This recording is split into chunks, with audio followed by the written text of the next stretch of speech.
Discover the place where lost things go in tonight's magical bedtime story. Sleep Sorcery is a folklore and fantasy-inspired sleep series. My name is Laurel, and I'll be your guide on tonight's fantastical journey. Sleep Sorcery is one part bedtime story, one part guided meditation, and one part dreamy adventure. Listen to my voice for as long as you like, and whenever you're ready, feel free to let go of the story and make your way into sleep.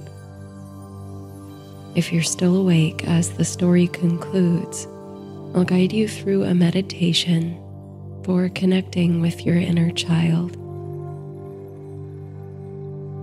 In tonight's story, you are searching for a book of stories from your childhood during a thunderstorm. While searching the attic, you come to a wing of your house you've never seen before. This is the Hall of Lost Things. Here, among your own forgotten objects and artifacts, you find the lost memories of the whole world.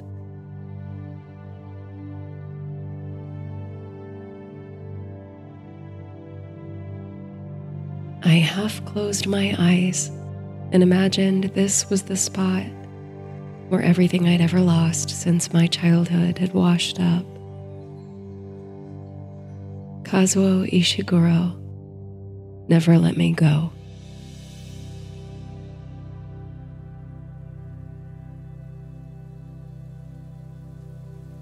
There's something so comforting about a thunderstorm.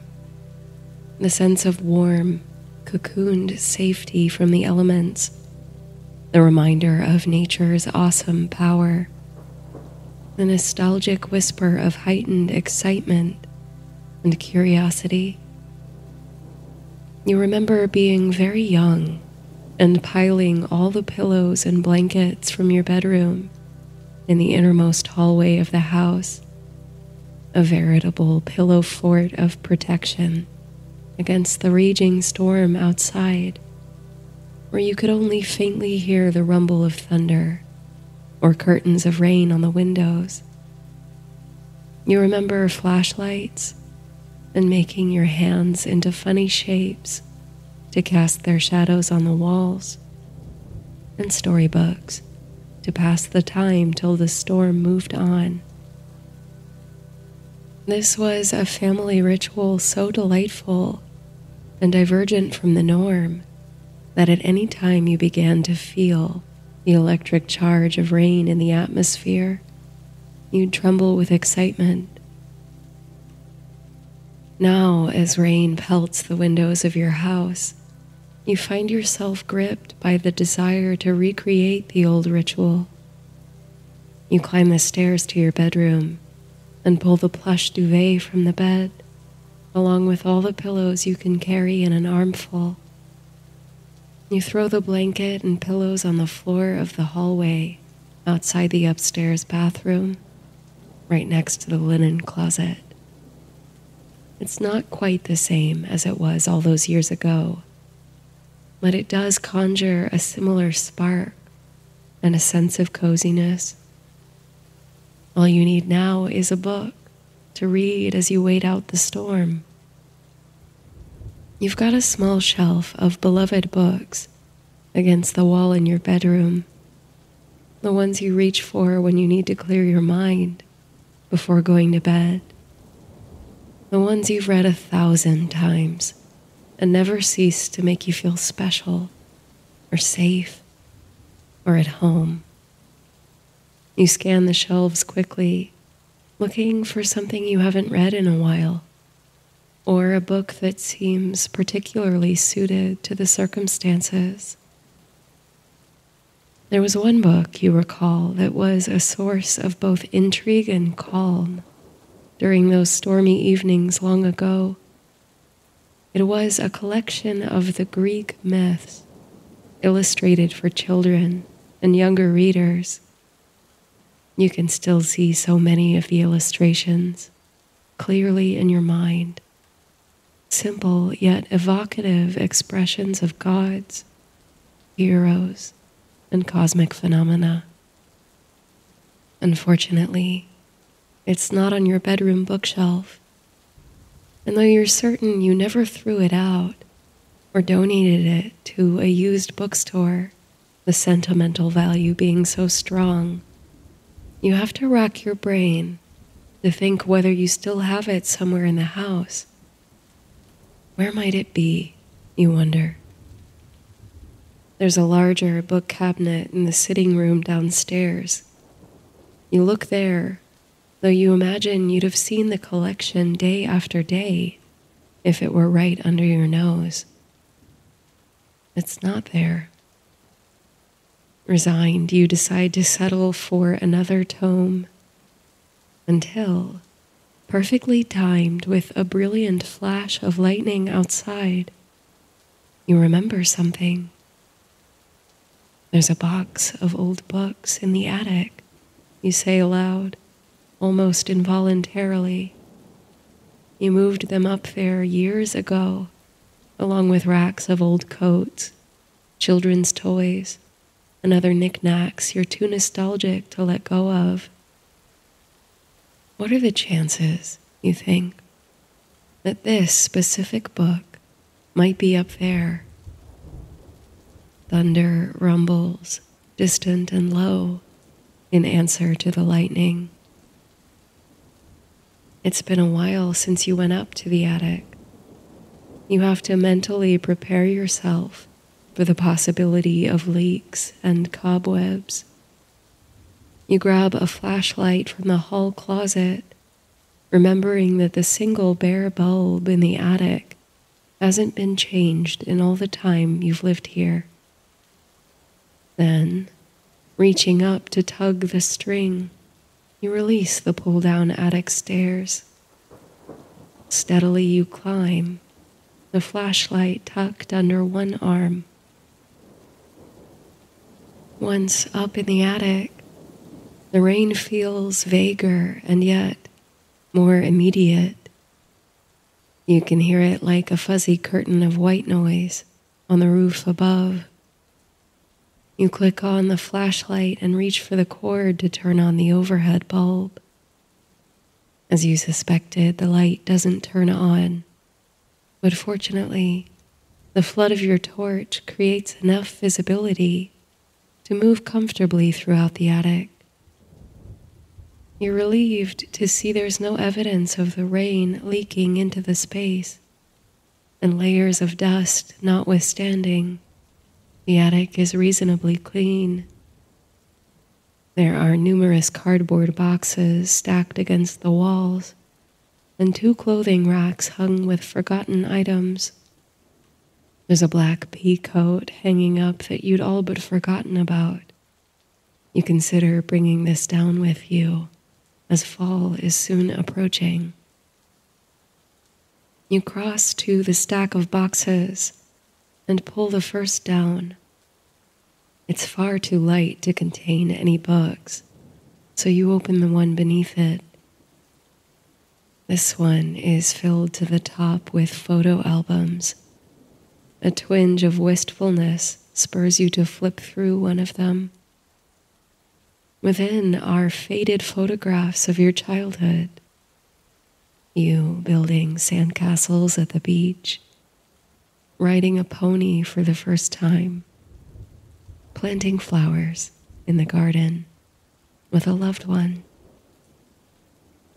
It's so strange to look back and think that that was you. In the time since, you've added so many layers of knowledge, wisdom, and experience. You've changed significantly inside and out. So it's natural to wonder, underneath it all, are you still the same, abiding you? You close the box of photo albums and continue your search of the attic. You have a vague memory of storing books in question in a plastic tub rather than a cardboard box. So you go in search of such a container. Toward the far corner of the attic, your flashlight illuminates an unidentified mass draped with a muslin cloth. Hopeful that the drop cloth might conceal exactly what you're looking for, you cross to the corner, your flashlight bobbing and swinging subtly with your movement. But before you even extend a hand to remove the cloth, the light flashes on something in the corner that catches your eye. A smooth surface you hadn't seen before, have never seen before, even living in the house for as long as you have.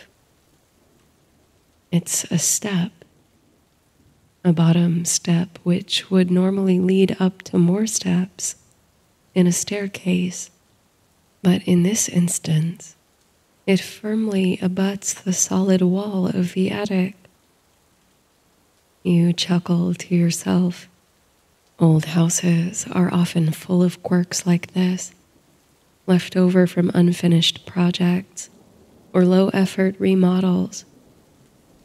Something like this, a stair to nowhere in the attic, is easy to overlook. Before you turn your flashlight away, however, you notice a faint discoloration on the wall just above the lonely stair. It almost looks like, and it's too precise a shape to ignore the similarity, the outline of a door. How strange, you think. The impression suggests that there was once a door here in the attic, concealing a stairway to a higher level of the house. But that's not possible. The house is only 2 stories, and you know the layout like the back of your hand. Still, drawn on by mounting curiosity, you approach the out-of-place stair and press a hand along the wall where lies the illusion of a secret door. Yes, beneath a layer of wallpaper you can feel a subtle indentation along the outline, as if it was simply pasted over. Forgetting your original purpose for coming up here in the excitement of your discovery, you take a deep breath and pierce the wallpaper with a fingernail. You grasp the end of the paper and begin to tug at it, peeling away a large strip. Behind the paper, there is a dark wood, mahogany, perhaps. You pull another strip of wallpaper away, and another. With each piece you pull, you reveal more and more of the hidden door. And it is indeed a door. At last, after standing on the curious step to reach above your head, you unearth the whole thing. You trace your flashlight along its edges and admire the even grain of the reddish-brown wood. What it doesn't have, however, is a doorknob. You feel around the edges again, trying to get enough of a grip to pry it open, but to no avail. You push hopelessly against the door, but it doesn't budge. You seem to have come to the end of your unexpected adventure, forced to turn back before you've even begun. But you can't give up. You simply must know what lies behind this secret door in the attic. Is it simply a forgotten crawl space, or something more mysterious? With renewed vigor, you search with eyes and hands for any concealed handle or switch that might allow the door to be opened. You press an ear to the door and knock against it in various spots, listening for any clue. It does appear to be hollow, you think, from the quality of the sound as you knock, which means there's an open space behind the door, a hallway or a secret chamber. Intrigue rises as you continue to search for a way in. And then it happens. Your feeling fingers catch upon a small flaw in the wood. You halt, then curl your hand around it. The optical illusion is so successful that you hadn't seen it till now. There's a small recess in the door, painted precisely to appear one with the wood grain, which accommodates a hidden handle. A little thrill runs up your spine as you grasp it. Then you pull toward you, opening the door. There's a rush of cool air as you swing the heavy door toward you, and on it comes the faint scent of, you're not sure, something sweet and comforting, like vanilla, but not quite.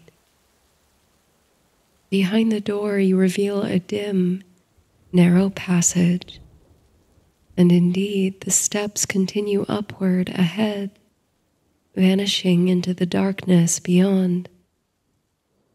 You shine your flashlight into the corridor, but all you can see from here are steps leading up. How is it possible that you didn't know this was here, you think? This is the kind of thing that only happens in dreams, isn't it? Finding hidden halls and secret wings in familiar places. Only you're quite sure you're not dreaming. So, holding your flashlight tightly and taking a brief glance back at the attic, you begin to ascend the mysterious stair. It goes on longer than you expect.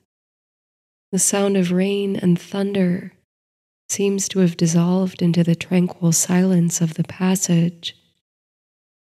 Every step you take, you assume will be the last, leading to a landing or secondary chamber. But the flashlight continues to reveal yet more ascending stairs. Behind you, the steps back down to the attic diminish into shadow. How far does this go? Finally, just as you're beginning to think you'd better turn around and go back to the familiar, the stairs at last reach a landing. You find you're able to turn off your flashlight as there's a soft, warm light about the place. But what kind of a place is this? It's quite large, with a ceiling hung with iron light fixtures. There are numerous arched doorways and staircases leading off in every direction. You feel a bit like you've stumbled into an artwork by M.C. Escher. But rather than feeling disoriented, you feel strangely at home. The more time you spend observing this strange and secret place, the more familiar it becomes, as if you've not, in fact, discovered a hidden, surreal wing of your home, but rediscovered a place you used to visit often and had forgotten how to access. A fluttering sound and a blur of black and white streaks across the space. Before it disappears through one of the arches, you take the thing to be a bird. By the pattern of black and white feathers, you suspect it's a magpie, one of those mischievous corvids known for stealing and collecting small, shiny objects. The magpie vanishes beyond the archway into the next room, and you follow, eager to learn more about this place. The arch leads to a smaller room, though still spacious, which rings and clinks with a cacophony of sounds. It takes some time to isolate the noises and chaotic first impression of the chamber. There's the jingling sound of metal, like coins clattering against each other, birdsong, and the flutter of wings. All you can see at first is a jumble of silver, black, and white, shifting spontaneously under the light. At the center of the room is a huge, shifting mass of something. It glitters like the surface of water, but it's absolutely solid. Yet it changes shape as quickly as a wave. You squint, then realize that it's not one thing, but thousands upon thousands of tiny things, moving as one, flocking like a murmuration of starlings in the center of the room. But they're not birds. They're keys. Old, heavy brass keys and shiny new keys. Small keys and large keys, massed together like some sort of avant-garde sculpture that moves and agitates of its own will. Now and again, from within the mass of keys, the magpie will emerge, release a raspy chatter, then dive back into the tower of keys like a delighted child into a swimming pool. It's a mesmerizing play which you're at a loss to explain. You find yourself drawing closer and closer to the mass of dancing keys, keen to uncover the mechanism by which they move so fluidly as one object. Now, at only an arm's length away, you raise a hand and reach out to pluck a ring of keys from the accumulation. But at the very moment your fingers make contact, "Oh, you really shouldn't touch anything," comes a voice from behind you. You whirl around to behold the speaker. Silhouetted in the archway is a tiny figure, the size of a young child. At least not anything that doesn't belong to you. "I'm sorry," you say, stepping away from the keys. "I didn't mean to. Could you tell me what this place is?" "Come with me," says the voice. "I'll help you get where you're going." The silhouette turns and retreats.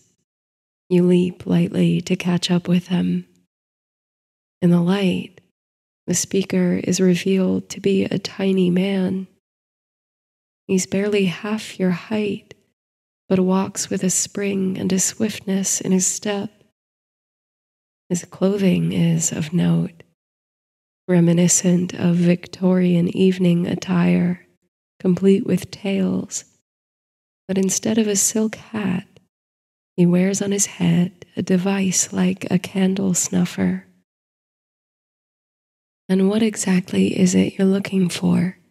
says the little man, charging ahead toward one of the staircases.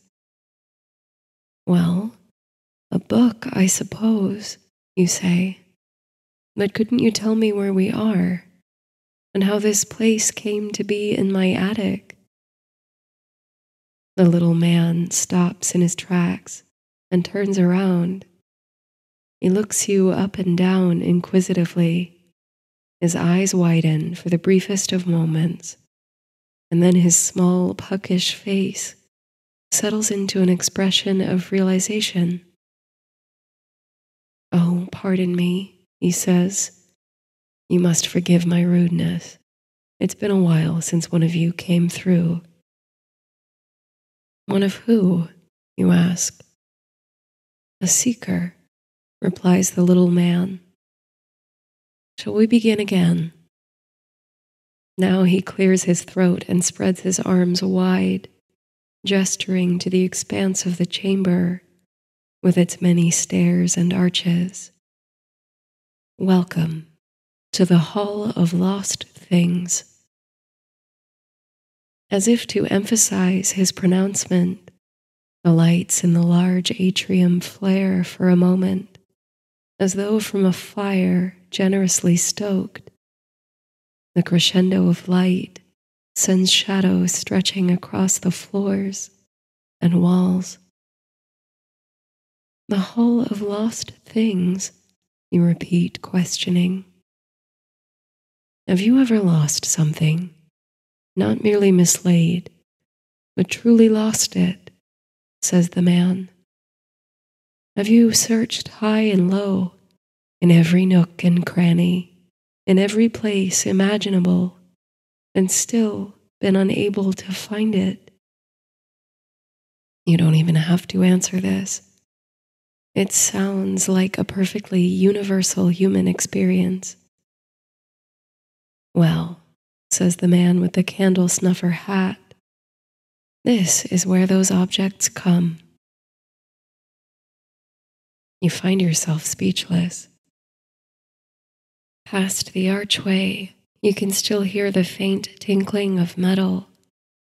A whole assemblage, you now realize, of people's lost keys. What a notion that when something goes irrevocably missing, it comes here, to a hidden place, perhaps even an alternate dimension. "Walk with me, I'll show you," says the man, seemingly impatient with your slowness to understand. "It was a book you're looking for, you say?" With this, he's already turned on a heel and begun striding toward a staircase. You spring to follow. He emits a sharp whistle, and in a moment the playful magpie emerges from the other room and comes to land upon his shoulder. The bird regards you with curiosity. "We'll take this route," says the man, beginning to climb the stairs, then mutters something that sounds like "shortcut through the heirlooms." As you make for the stairs, something falls, light as a feather, from the ceiling of the atrium. Down float a few loose pieces of paper, a knit scarf, several pairs of spectacles, a ball, and a bracelet. The items land noiselessly in a heap on the floor. The little man sighs and shakes his head, mumbling about how he'll see to it later. "What should I call you?" you ask the guide. "Oh, never mind all that," he says. "Though I suppose if you must call me something, Cobb will do." "Cobb, then," you say. "How long have you been here?" You're just reaching the top of the long steps and preparing to pass through another archway. Cobb sighs in response to your question. "Longer than I care to count," he says. "Centuries, maybe millennia. Used to be just a heap of objects and items all in disarray.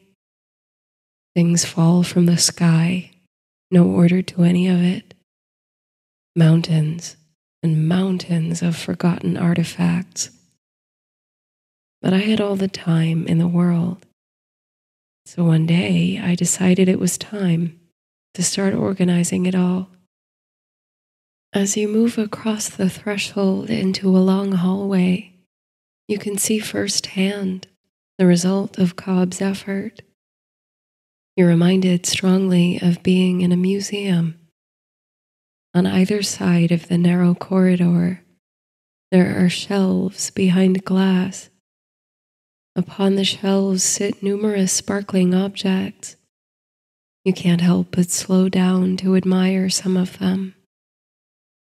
There is an eclectic collection of pewter figurines, dragons and wizards, and griffins and unicorns, some holding polished marbles or embedded with crystal accents. On another shelf, there are sentimental porcelain figurines and antique dolls. The rest of the objects go by in a blur as you hurry to catch up with your guide. The magpie flutters its wings and chatters at the panes of glass. "Not for you, Penny," Cobb says to the bird with a tone of affection. The next room is spacious and wide, with a pedestal mounted at every few feet. Upon each pedestal is a kind of jewelry form, either mannequin hands or styled wire trees on which hang necklaces and strings of beads. Cobb notices you idling to admire the pieces and reluctantly slows his pace. "So everything here, you say, belonged to someone in my world?" "Aye," says Cobb, "and I'd wager many of these are rather missed." You linger at a lovely display centered around an oversized oyster shell. There's a large pink pearl set upon a cushion within, and around the object are various other gems and pieces of jewelry. A charm bracelet strung with seashells, a pendant of wire-wrapped blue sea glass, even a necklace tenderly handmade from what looks like a fossilized barnacle. On the next pedestal, an elegant candelabra serves as a display for dozens of shining rings. Some look to be engagement rings, with diamonds catching the light in their facets. One ring, with a white gold band and set with glittering blue topaz, catches your eye. From all around sparkle every kind of precious and semi-precious stone. How might these lustrous jewels have been lost? Who weeps for them still? Laid lovingly on a strip of velvet are the broken items. A Star of David pendant with a broken chain, a ruby ring tarnished beyond repair, loose round beads and unstrung pearls, shining brooches with missing crystals, ring settings with no stone. Yet these are displayed with the same dignity and grace as the still intact pieces. Of course, broken or unbroken, you're certain these pretty things are just as loved, just as missed by their former possessors. Your thoughts drift to them, the vague and unknown people who once wore the jewels, the rings, the pendants of this place. Who were they, you wonder? What did any one bracelet or earring mean to them? You can sense Cobb waiting by the door to the next room, though his energy is less hurried than before. You pull yourself away from the moving display of broken jewelry to join him in moving on. The next doorway, leads to another long hall. You try to make a mental map of the floor plan you've traversed thus far, from the attic to the atrium and into the successive chambers and corridors. More and more, you feel as if you're winding through a surreal labyrinth. There are various darkened archways leading off in multiple directions from this hall.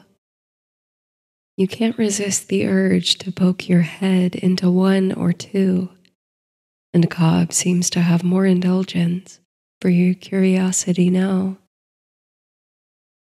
You peek into the first doorway, finding a small illuminated chamber simply filled with children's toys.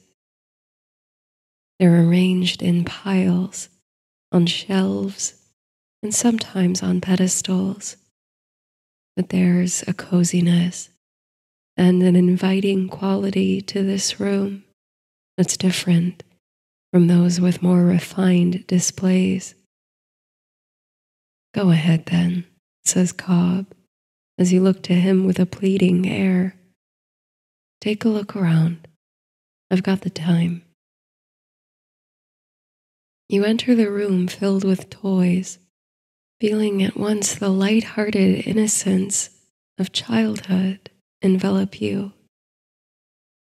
You think like a child again, trembling with the excitement of so many wonderful things, waiting to be snuggled and held and loved.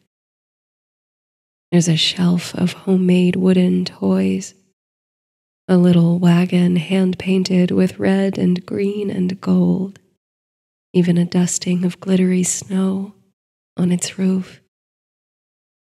A few of those wooden train cars that connect via magnets, a hand-carved wooden mouse, half concealed within a semicircular cutout in the wall, reminiscent of a cartoon mouse hole. Among a multitude of stuffed animals, a well-loved plush puppy, its fur rough from generations of doting, smiles up at you. Then, with a little gasp, your eyes fall on the face of one of countless teddy bears. Without thinking, you reach out and pull it from the pile. But Cobb does not scold you as he did before for touching things that don't belong to you, because this one does belong to you. Eyes sparkling with tears, you recognize the look, the smell, and the feel of your first teddy. Found something, have we? Says Cobb's voice from the doorway. The magpie warbles softly in response. Yes, you say, still beholding the soft bear in your hands, drinking in its every detail with waves of warmth. Its beaded eyes, its rounded ears. Something I didn't even realize was lost. That's often how it happens, says Cobb thoughtfully. You detect some sympathy in his voice. Can I take it with me? You wonder aloud. Or does it have to stay here? You're still not sure exactly how this place works. Well, it's yours, he replies, to take or leave. You only have to decide whether it's still important to you, or if you'd rather leave it behind. You think about the photo album in the attic. There were probably images within those pages of you snuggling this very bear. You may not need to cuddle a stuffed animal to fall asleep anymore, but it's such a poignant reminder of who you used to be, who on some level you still are. You tuck the bear under an arm and turn back to your guide, who gestures for you to come along. We haven't had a visitor in such a long time, he explains. I've really forgotten my etiquette. I spent so many years cataloging and organizing everything into rooms and exhibits. I really ought to let you peruse and admire. What's through that door? You indicate a darkened archway, beyond which you can hear a sort of susurrus. Cobb beams at this. One of my prouder achievements. You see, it's not only objects and items that get lost and make their way here, but sometimes more abstract things, memories, ideas. Have you ever begun to say something and found as you went on that you'd forgotten where you started? Of course. Well then, says Cobb, behold the lost trains of thought. Intrigued, you step through the doorway. There's no light within this room save the mellow spill from the hall. But though you cannot see anything, your other senses awaken. It's as if a mild wind whistles through the chamber, making it feel cavernous, though you do not know its size. The breeze is strong enough to pick up your limbs and whip through your hair, but pleasantly so.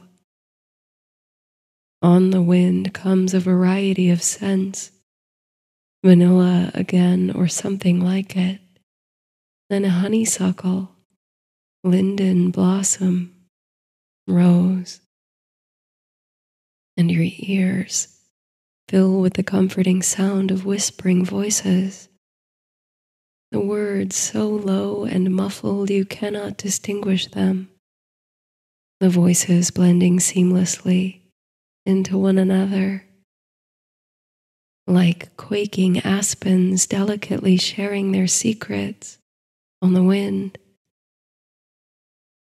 Now and again you think you pick up your own voice, your own unfinished thoughts, but before you can be sure, it dissolves again into the chorus.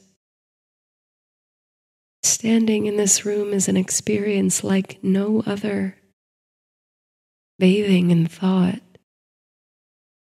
By the time you're ready to leave, you feel somehow clarified, elevated. You, the sole, unconscious recipient of countless unfinished insights and little wisdoms. There's one more room to pass through before you reach the Hall of Lost Books, and this one reminds you most of a classical art museum. You enter a sunny chamber with marble floors and warm, wheat-colored walls on which hang thousands of gilded frames. They cover the walls from floor to ceiling, collaged of all shapes and sizes. But in those ornate frames are not the oil paintings and fine art you might expect of such a gallery. No, the elegant treatments frame a multitude of photographs, Polaroids and snapshots, candids from disposable cameras, negatives and discarded proofs. Each image captures a moment in time. Some are profound, life-changing events. Weddings, graduations, births, and family reunions. Others are quieter moments. A child photographed mid-jump before splashing into a pool.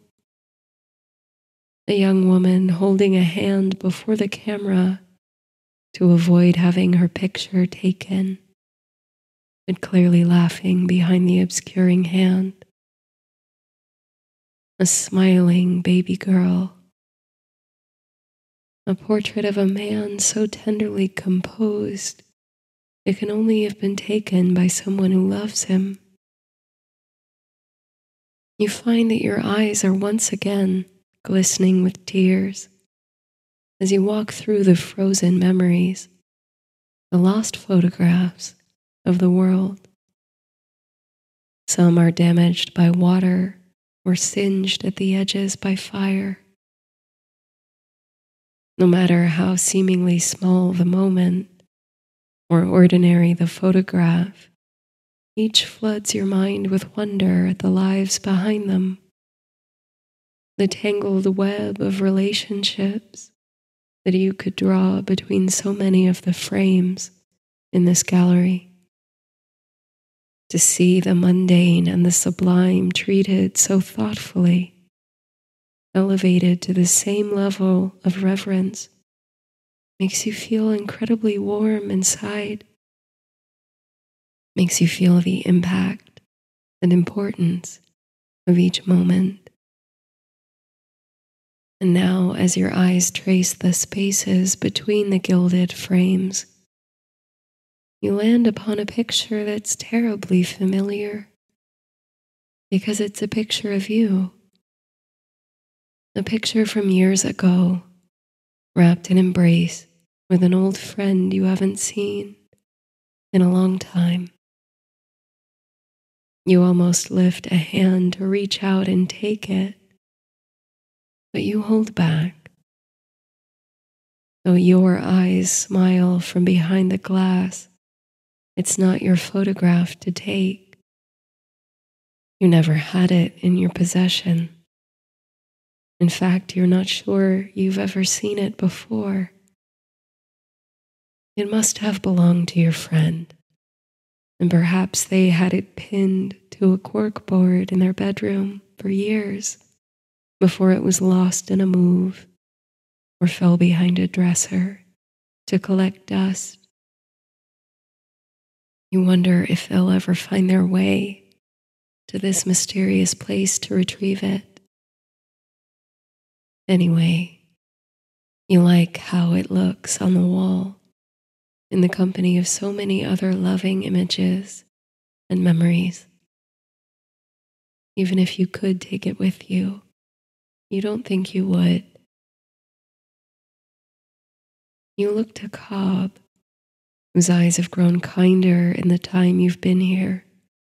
It's beautiful, you say. It's wonderful.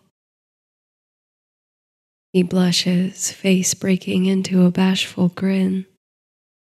Oh, he says, well, like I said, I've all the time in the world.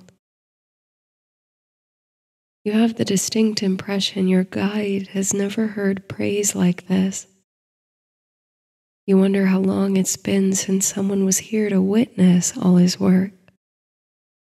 And you wonder, too, why he's here at all.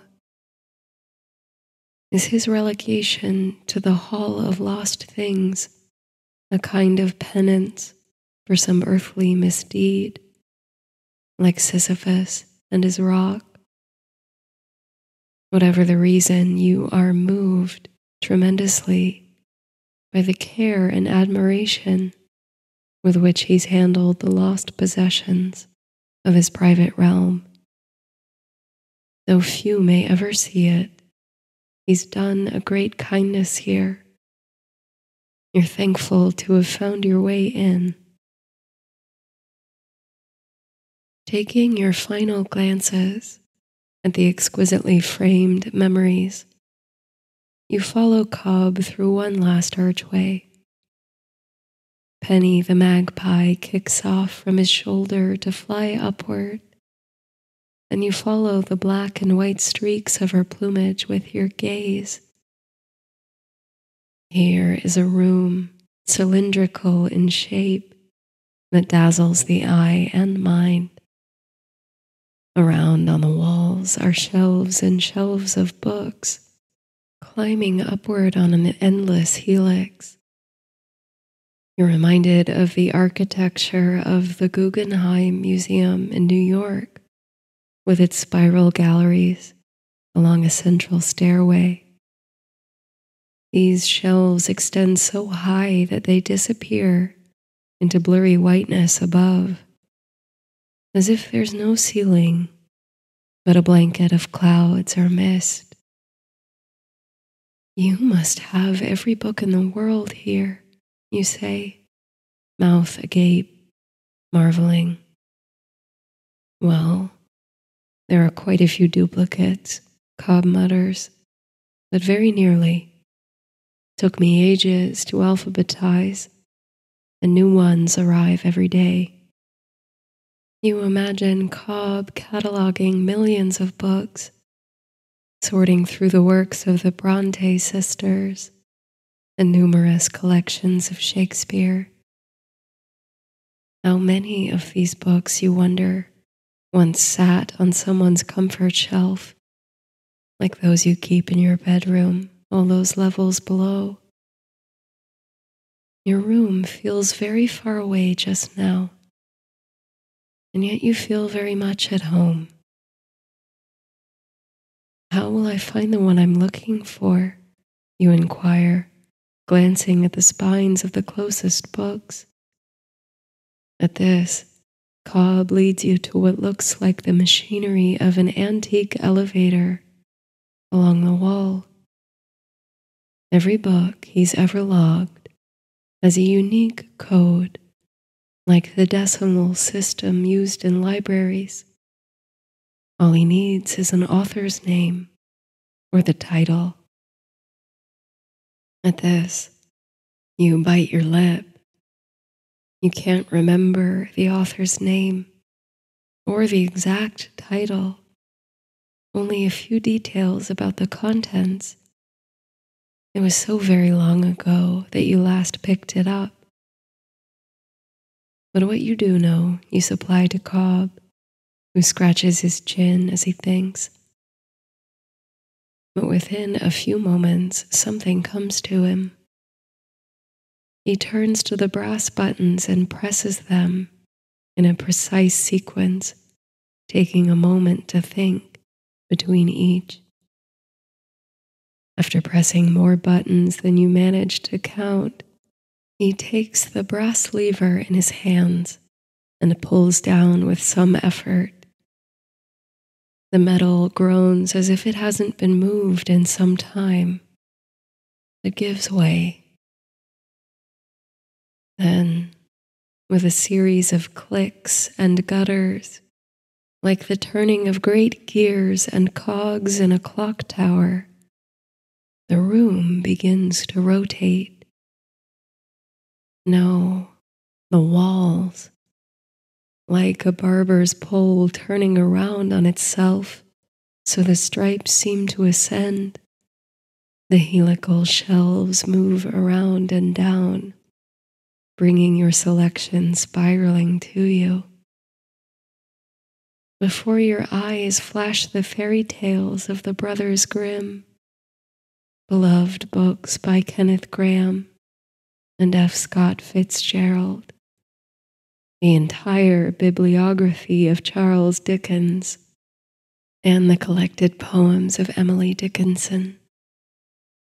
Slowly, the spiral comes to a thundering stop. Cobb crosses to the other side of the cylindrical space. Penny floats down and lands upon the edge of the bookshelf. Let's see, Cobb says. Might this be the one? You examine the spine of the book he indicates. There's only one way to know for sure. You slide the book, a well-preserved paperback, from its snug position between the others. The moment you see the cover, you're certain. The watercolor gradient of orange and yellow. The illustration of a golden chariot drawn by 4 white horses. in which rides a shining sun god. You press the book to your chest, as though its very physical presence can warm you through. And it does. Yes, you say, filling with emotion. This is the one. Well then, says your guide, you found what you were looking for. I can show you the way back now. You turn to look at him and notice a twinge of sadness in his eye. The realization, perhaps, that he's sorry to see you go. Thank you, you say, for this place. He blushes again, and without another word, he whistles for Penny to hop to his shoulder again and leads you out of the hall of lost books. You retrace your steps through the otherworldly corridors and chambers, like Theseus following the thread to lead the youth of Athens from the labyrinth. You revisit the gallery of photographs, the jewelry displays, and the long hallway filled with collectible figurines. Then down the stairs to the atrium, where forgotten treasures have freshly fallen in a heap. The rest of the way I think you know, says your guide. Goodbye, seeker. Goodbye, Cobb, you say, heart full of thanks. Slowly you turn toward the staircase that brought you here, ready to descend once more into your attic.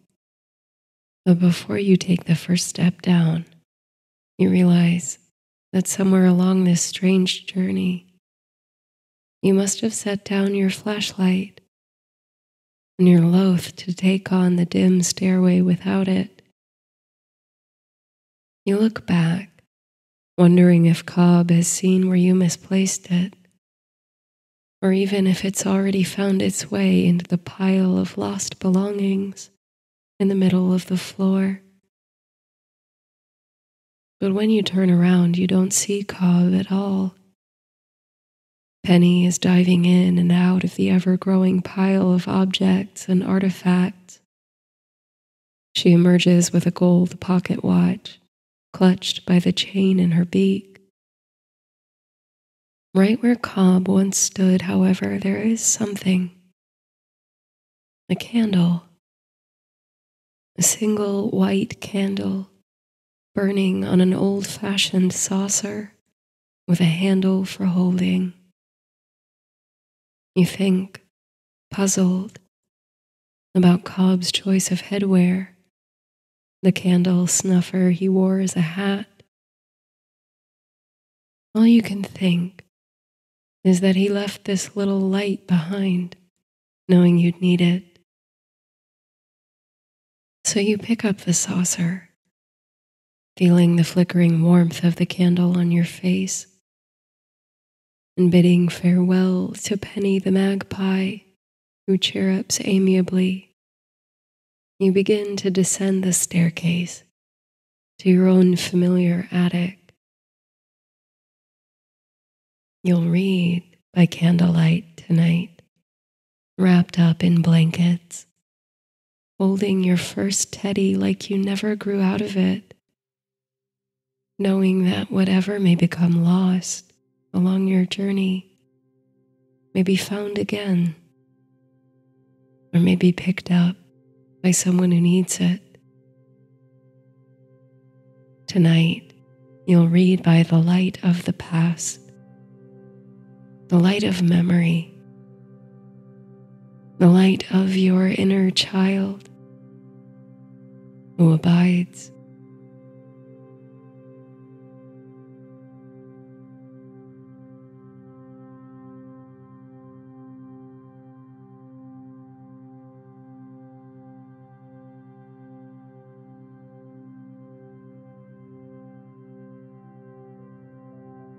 Take a deep, cleansing breath in, exhale, letting go of any tension or stress. As you continue to breathe deeply and slowly, imagine yourself in a quiet, serene place. It could be a lush forest, a twilight beach, a tranquil meadow, or whatever feels right and safe for you in this moment. Feel the gentle breeze on your skin, the warmth of the sun on your face, drops of dew on the grass, and the earth beneath you, supporting you. As you take in this beautiful landscape, notice a small glowing light in the distance. Begin to move toward the light. With each step you take, notice the light growing brighter, guiding you closer. As you approach the light, see a younger version of yourself, full of curiosity and wonder. This is the part of you that holds innocence, joy, and creativity. Take a moment to observe your inner child. Notice how they look, what they're wearing, and how they're feeling. Gently kneel down in front of your inner child. Feel the connection between your present self and your inner child, bridging the gap between past and present. Spend some time simply being here with them, feeling the comfort and healing energy that flows between you. If thoughts or emotions arise, simply acknowledge them and release them, knowing this place is safe, this connection is safe. Now, visualize your inner child merging gently with your present self. Embrace them. See them becoming a part of you, infusing you with their joyful energy, creativity, and resilience. Breathe in connection. Breathe out gratitude. Know that you can return to this place whenever you need to reconnect with your inner child and offer them love and encouragement. Know that they'll do the same for you. Be at peace.